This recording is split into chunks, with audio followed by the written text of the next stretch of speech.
चना जोर गरम भैया, चना जोर गरम। हे महे। हाँ का हुआ? नंद जी आवत ही अम्मा। देखो यह देखो, जैसे सुनी कि नंद जी आवत ही दोनों दोनों जनी के मुंह लटक गए। इनाई सोचती बेचारी कबो कबो आवत ही। जा जा मिठाई उठाई बना ले। लेकिन अम्मा सुनो तो। हाँ हाँ का सुनी? अरे तुम्हें सुहान तो हुई नहीं कि नंद नंदवई आवत है, काई के खियावे के परी। अरे यक जमाना हमरा हो लोग कर रहा समझो, पहुँचते गुड़ धुआवत रहे नंद नंदवई के, बहुत खुश रहत रहे। अब कई देख लो बना खियावे नहीं चाहती। अरे जब तक हम जियत हई तब तक आवे जाए दियो, अब मरी जाब तू ना पानी दिहो। अरे अम्मा हमारी पूरी बतिया तो सुनो। आजकल के पतोहिया ऐसे है, ये ही सबका ऐसे हुए थे, चाहे जिए हुए।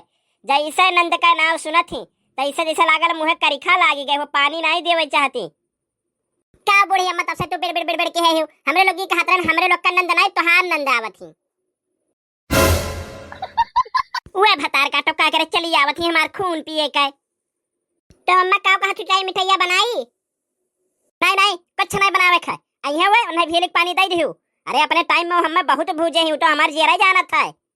देखियो बड़के जिज्जी इनके बिटिया आवत रही तो मिठाई बनत रहा। अब बूढ़ी बुआ बेचारे आवत थे तो इनके अब कुछ रही रहेगा कुछ अच्छे रह गया ना, बहुत भूजे जैसे इनके बिटिया हमरे रोक का नाई बोसती। अरे चुपाई मान ना तो बुढ़िया सुन ले। का तहन खुसर पुसर करे हे रे? अरे जस हमरे बीता है ना हम ही जानी था, वकन नउए सुनी के हमार मूड पिराए लाग।